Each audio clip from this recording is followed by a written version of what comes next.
Hello friends, welcome back to your UPSC. In the last lecture we started with French Revolution and we studied about causes of French Revolution. For today's lecture we are going to look into events related to French Revolution. So without any further ado, let's get started. Now, starting with French Revolution. See, French Revolution को अगर अपने को जानना है so we have to go back to 1774 जब King Louis XVI came to power. Okay, जब King Louis XVI came to power, he was a very weak ruler. वो एक बहुत ही ज़्यादा weak ruler थे. उस टाइम बहुत ही ज़्यादा corruption issues चल रहे थे. उनकी बहुत ही जो lavish lifestyle थी उसकी वजह से economy of France was very weak. Okay, so King Louis XVI से पहले we had King Louis XIV and XV. ये दोनों बहुत ही ज़्यादा पावरफुल रूलर्स थे. ओके, इन दोनों के टाइम जो फर्स्ट और सेकंड एस्टेट के जो लोग थे, जो नोबल्स थे, जो क्लर्जीज थे, इन सब को इतना ज़्यादा कंट्रोल नहीं था एडमिनिस्ट्रेशन पे. सो एडमिनिस्ट्रेशन पे इनका कंट्रोल न के बराबर था during the time of king Louis 14 and 15 because they were powerful rulers. और इन्होंने इनकी जो पावर्स थी, जो फर्स्ट और सेकंड एस्टेट के लोगों की जो पावर्स थी, उनको कंट्रोल कर रखा था, उनको सस्टेन कर रखा था. Okay, but during the time of king Louis 16 जो मोनार्की है, जो किंग है, वो वीक पड़ गया. Okay, he became weak and these nobles, they regained their power.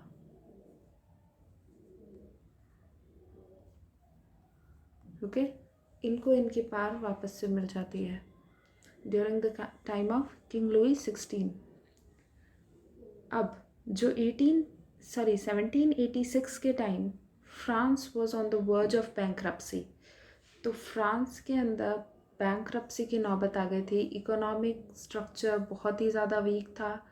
कोई रेवेन्यू नहीं थी, कोई इनकम सोर्स नहीं था. Treasury was getting empty. इसके बहुत सारे कॉजेज हैं. First is Louis 16.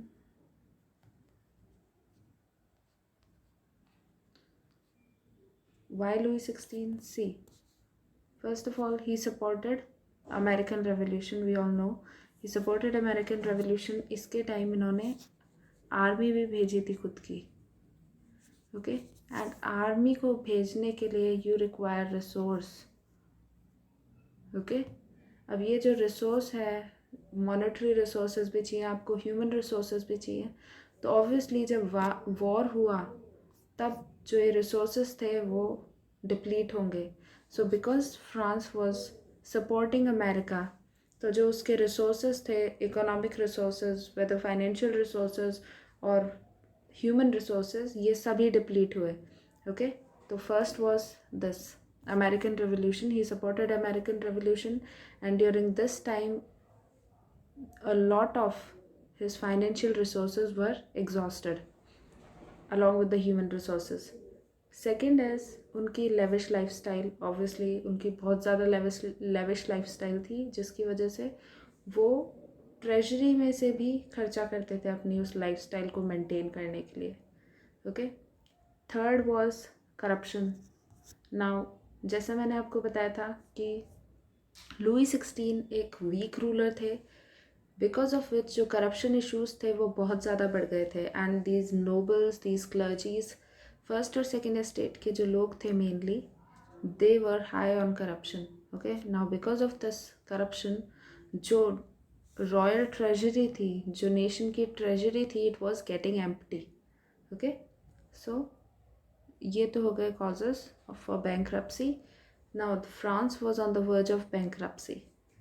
अब जब भी अपने ऐसी कोई प्रॉब्लम आती है, if the country is on the verge of bankruptcy, कोई भी कंट्री है वो बैंक्रप्सी की तरफ जा रही है, तो वो अपने फाइनेंशियल डिपार्टमेंट को कांटेक्ट करेगी इसके लिए. ओके, अब जो फाइनेंशियल डिपार्टमेंट है यहाँ पे, in the case of France, जो फाइनेंस मिनिस्टर थे, मिनिस्टर कैलन,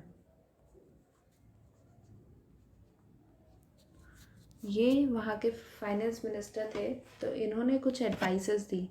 इन्होंने सबसे पहले बोला कि एक स्पेशल काउंसिल बनानी पड़ेगी जिसमें अपने मेंबर्स होंगे from the clergies, feudal lords, nobles etcetera. ये सब मेंबर्स होंगे in the special council. Special council में ये सब मेंबर्स होंगे। एंड अलॉन्ग विद इट जो फर्स्ट एंड सेकेंड स्टेट के जो लोग हैं, the first and second state has to pay taxes. अब जो फर्स्ट एंड सेकेंड स्टेट को टैक्स पे करने की बात आई तो obviously will the first and second estate people allow this to happen? Obviously not. तो जो फाइनेंस मिनिस्टर कैलोन थे उन्हें उनके पोजीशन से हटा दिया गया।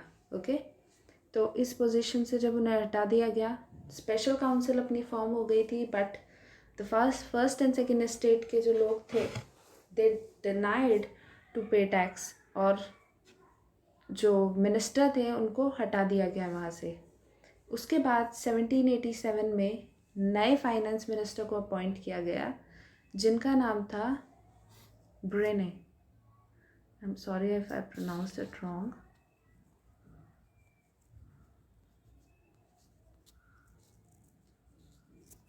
ब्रेने।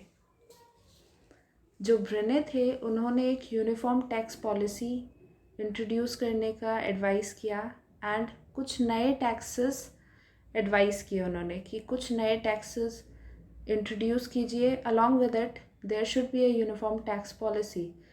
बट ऑब्वियसली क्योंकि यूनिफॉर्म टैक्स पॉलिसी लेके आ गए और नए टैक्सेस इंट्रोड्यूस हो गए जिसमें जो फर्स्ट एंड सेकेंड स्टेट के लोग थे उन्हें भी टैक्स देने पड़ेंगे, so this proposal was rejected by the special council. Special council कब फॉर्म हुई थी?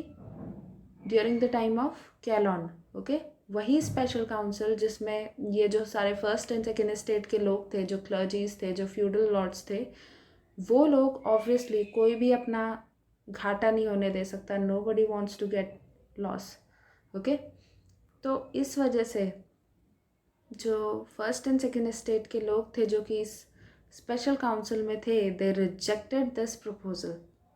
एंड नाउ जो किंग है उसने एक दूसरी बॉडी को प्रपोजल देने को बोला। ओके, नाउ वो जो दूसरी बॉडी थी उसका नाम था parliament. Now this parliament was a French royal court. ये एक फ्रेंच रॉयल कोर्ट है जो कि जिनको कौन डोमिनेट करता है? ये हेरिडिटरी नोबिलिटीज़, जो नोबल्स हैं, ऑब्वियसली सेकेंड स्टेट के लोग। तो ये जो नोबल्स हैं, जो हेरिडिटरी नोबिलिटी है, वो इस कोर्ट को डोमिनेट करते हैं, जो फ्रेंच रॉयल कोर्ट है उसको, और उसे हम पार्लियामेंट बोलते हैं। तो ऑब्वियसली जब पार्लियामेंट में जाएगी तो पार्लियामेंट ने एडवाइस किया कि जो किंग है वो यूनिलेटरल डिसीजन नहीं ले सकता on the issues like imposition of taxes. Okay, जब भी टैक्स इम्पोज करने होते हैं तो पार्लियामेंट अकेला ये सारे जो डिसीजंस हैं वो नहीं ले सकता। फॉर द टैक्स मैटर आपको एक एस्टेट जनरल का कंसेंट चाहिए। ओके, जो एस्टेट जनरल है उसका कंसेंट चाहिए और वो एक मस्ट है। सो एस्टेट जनरल आया,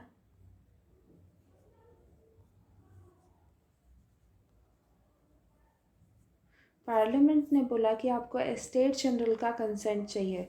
नाउ जो एस्टेट जनरल था, keep this in note that during the time of king Louis 14 and 15 ये जो एस्टेट जनरल का जो एग्जिस्टेंस है वो बिल्कुल ना के बराबर हो गया था। बिफोर दिस मीटिंग जो अब होने वाली है, जो मीटिंग है जो 1789 में होगी, उससे पहले जो मीटिंग थी वो हुई थी 1614 में। ओके, 1614 से 1789, more than a century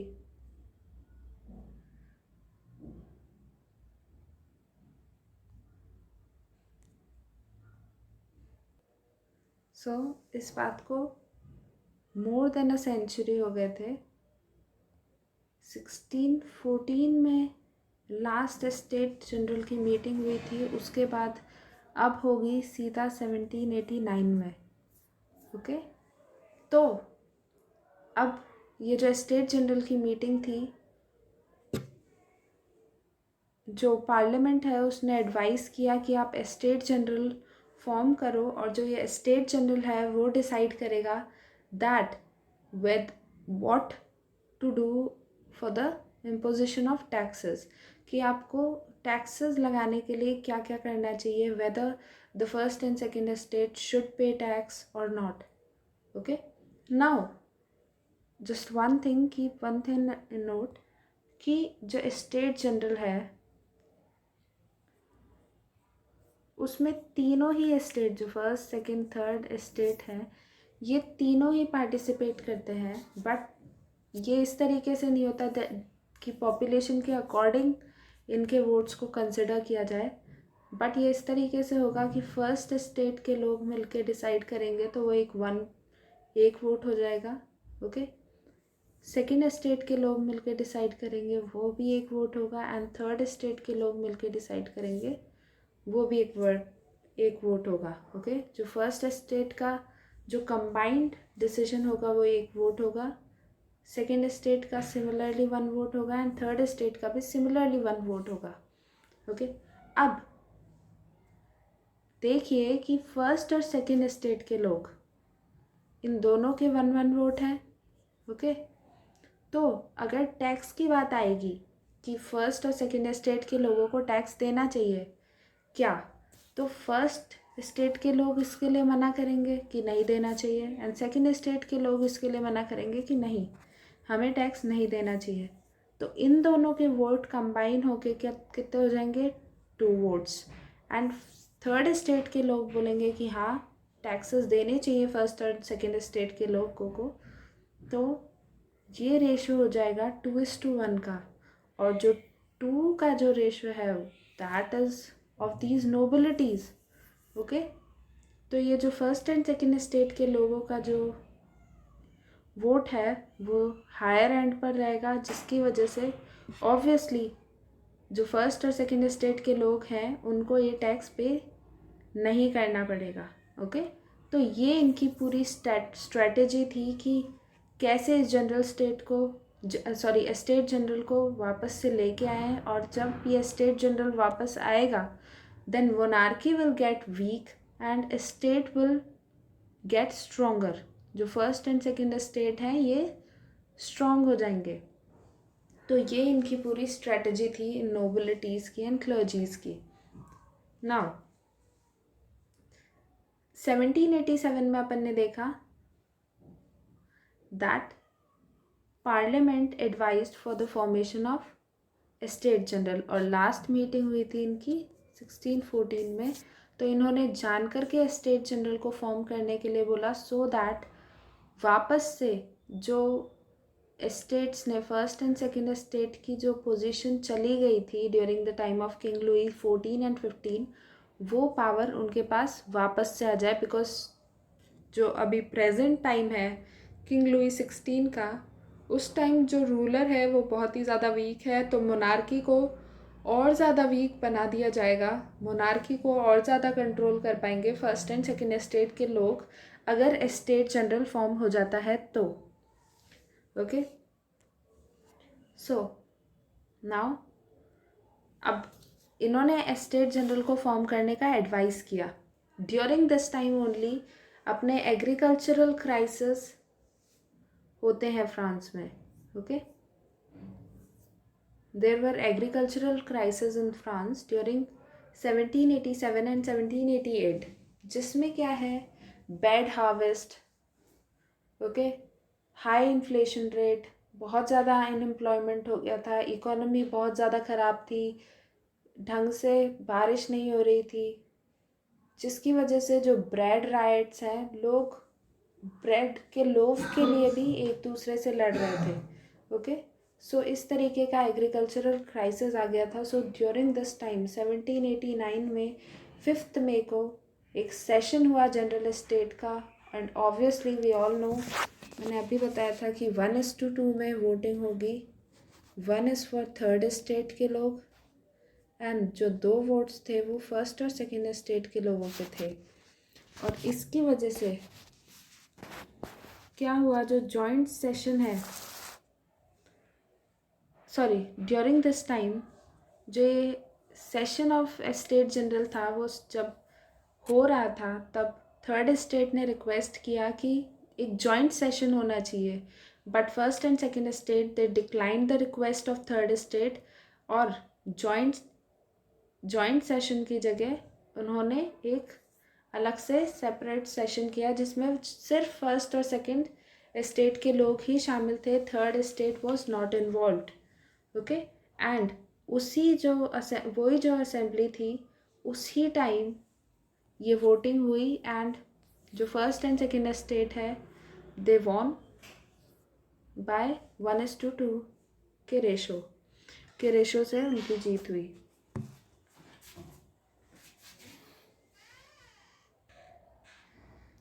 now because this thing was not acceptable by this third state, तो जो थर्ड स्टेट के लोग थे उन्होंने टेनिस कोर्ट में एक मीटिंग की जिसे हम कहते हैं टेनिस कोर्ट मीटिंग.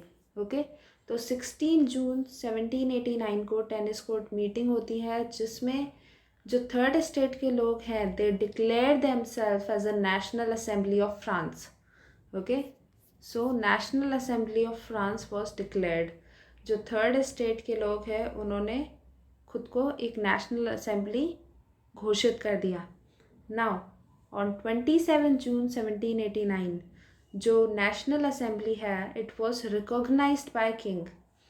ओके, तो जो किंग है उसने नेशनल असेंबली को रिकॉग्नाइज किया. फ्यूडलिज्म और सर्फडम इन सब का अबॉलिशन हो गया. जो प्रिविलेज सिस्टम था, जो टीथे, जो टैक्स लगता था, आपको याद होगा जो टीथे टैक्स था वो फर्स्ट स्टेट के लोग लगाते थे on the third state and second state people. Okay, जो तीथे था वो भी अबॉलिश हो गया था ड्यूरिंग दिस टाइम. तो 27 जून 1789, रिमेंबर दिस. नाउ 9 जुलाई 1789 में जो नेशनल असेंबली है it converts itself into constituent assembly and they decide to overthrow monarchy. Okay, तो जो 14 जुलाई 1789 में है उस टाइम क्या होता है, एक स्टेट प्रिजन है जिसको अपन बोलते हैं बिस्टाइल. ये ईस्ट साइड में है फ्रांस, पेरिस के. ओके, जो ये बिस्टाइल फोर्ट है ये बेसिकली एक प्रिजन है, स्टेट प्रिजन. इसमें ये कहाँ पे लोकेटेड है, पेरिस में. ओके, तो this place was attacked by angry and aggressive mob. Okay, तो जो लोगों की भीड़ थी उसमें उन्होंने इस प्रिजन को अटैक किया. और ये जो प्रिजन है, ये जो प्रिजन है फोर्ट बिस्टाइल का जो प्रिजन है इसको एक सिंबलाइज कर दिया गया कि ये जो मोनार्की का डिक्टेटोरियल रूल है ना उससे सिंबलाइज कर दिया गया कि जो मोनार्की का डिक्टेटोरियल रूल है वो एक तरीके से इस फोर्ट को सिंबलाइज कर दिया गया. और इस फोर्ट को जब आप अटैक कर रहे हो तो इट डिफाइंस, या ये एक तरीके से सिंबलाइज कर रहा है कि आपने मोनार्की को ओवरथ्रो किया है. Okay, according to them you are overthrowing monarchy और you are challenging monarchy. Okay, तो ये जो अटैक था फोर्ट बिस्टाइल पे on 14 July it was actually a landmark. Okay, इस टाइम से अपना जो फ्रेंच रेवोल्यूशन है वो स्टार्ट हो जाता है. ओके,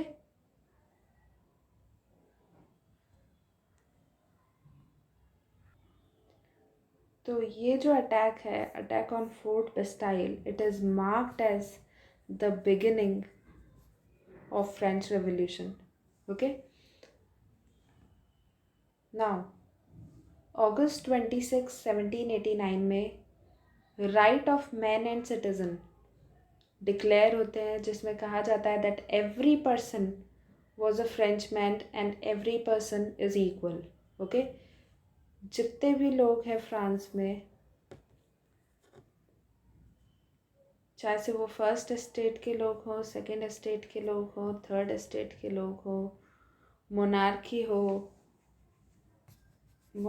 हो, कोई भी हो, whether it be king, noble, clergies, anyone, they are all Frenchmen. Okay, they are all Frenchmen and they all are equal. Okay, तो ये सभी फ्रेंचमैन हैं and they all are equal. इसके साथ साथ जो ये राइट्स डिक्लेयर किए गए अपने मैन एंड सिटीजन के लिए, तो उसमें 5 राइट्स स्टेट किए गए. That man was born equal and remain equal before law. Okay. तो मैन है वो इक्वली बॉर्न हुआ है, they are born equal and law के सामने. ओके. इट इज़ नॉट दैट कि एक के लिए लॉ बहुत ज़्यादा हार्ड हो और दूसरे के लिए बहुत ज़्यादा लीनियंट हो. Every one is equal before law. जिसने जो क्राइम किया है उसके अकॉर्डिंग, चाहे से वो पैसे वाला आदमी हो, चाहे से वो पेजेंट हो, everyone will be treated equally. So for the same crime, same punishment will be given to noble, to clergies, to peasants, to everyone. Okay. So this was the basic idea. Second was freedom of speech. So first is equality, then we have freedom of speech. Okay.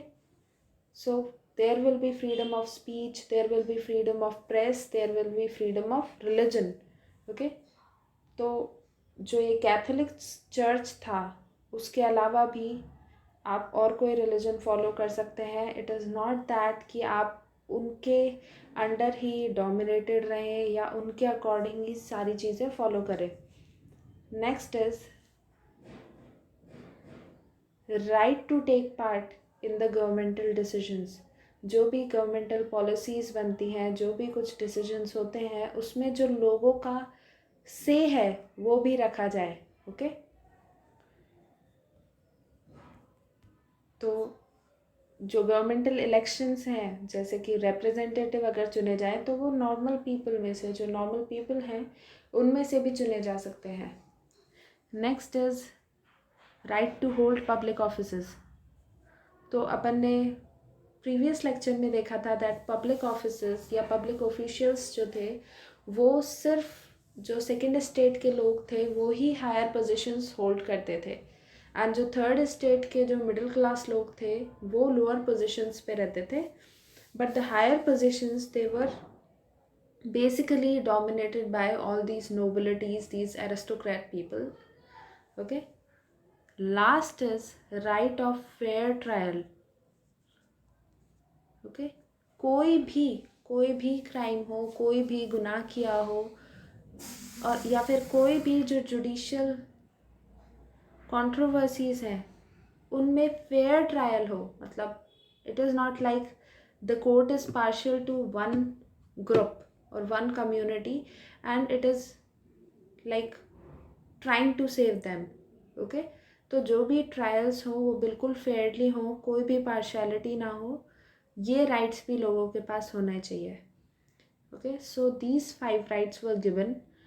Along with it जो 3 noble ideas थे of France, that is liberty, equality and fraternity, they were introduced into the world. Okay. जो liberty, equality and fraternity,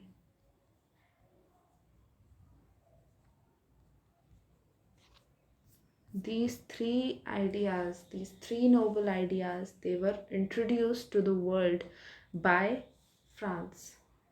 Okay. ये हो गया अपना declaration of right of man. Next आता है अपने 1791 में, जो फ्रांस था इट बिकेम कॉन्स्टिट्यूशनल मोनार्की। जो किंग था he lost his power, king ने अपनी सारी पावर्स लूज कर दी थी। So he lost his power except for suspensive veto.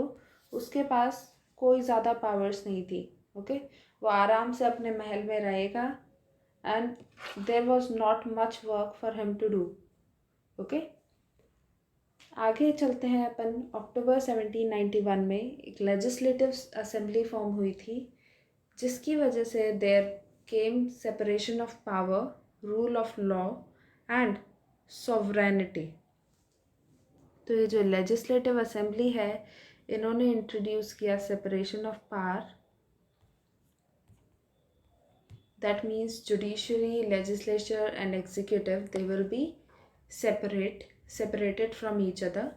किसी के पास भी, जैसे मोनार्की के पास लेजिस्लेटिव पावर भी था, एग्जीक्यूटिव पावर भी था, जुडिशरी पावर भी था।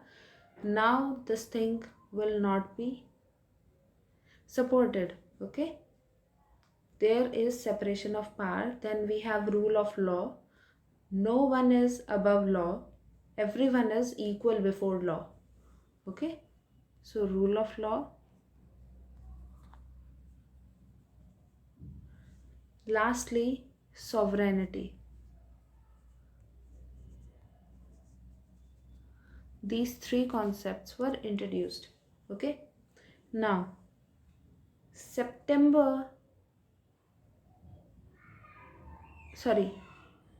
1792 में first European coalition was introduced. First European coalition हुआ था ड्यूरिंग 1792 और वो क्यों हुआ था? See it was this coalition was held because of France. तो इन लोगों ने, सारे जो यूरोपियन मोनार्क्स थे, इन्होंने डिसाइड किया दैट दे विल कोएलेट, या फिर एक साथ आएंगे and they will attack France और दे विल इन्वेड फ्रांस, जिससे जो फ्रांस की रिपब्लिक है, जो रिपब्लिकन आइडिया है, वो ख़त्म हो जाए। Y?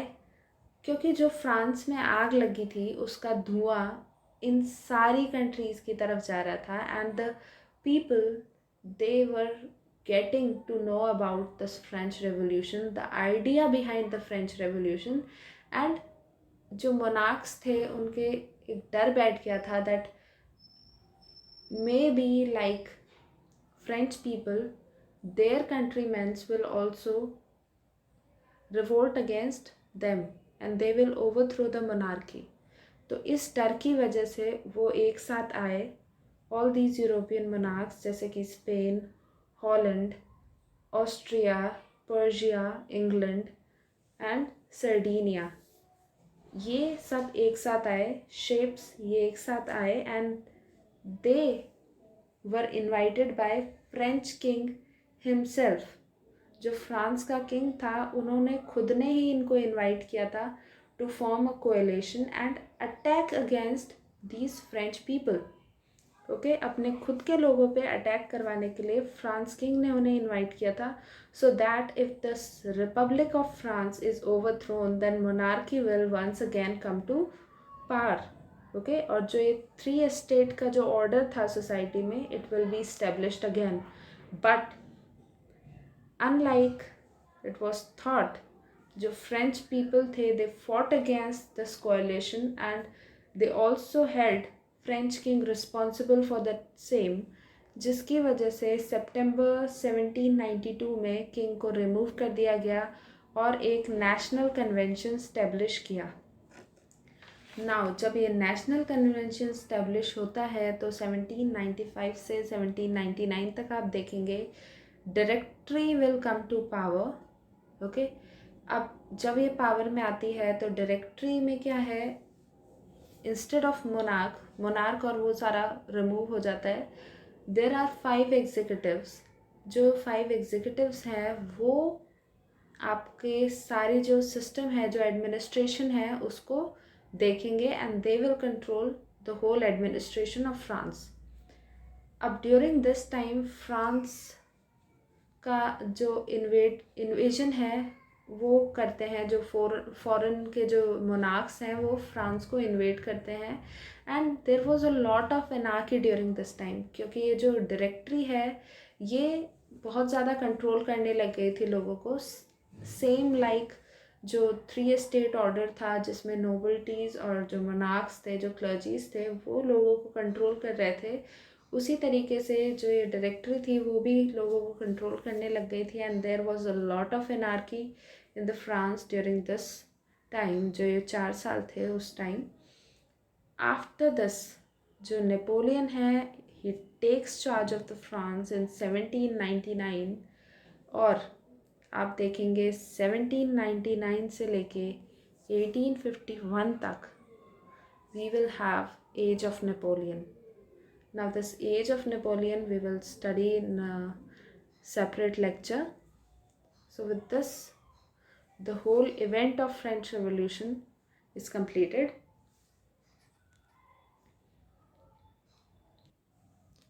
So that was all for today, guys. I hope you enjoyed today's lecture. Let's meet in our next class. Till then, take care and have a nice day. Thank you.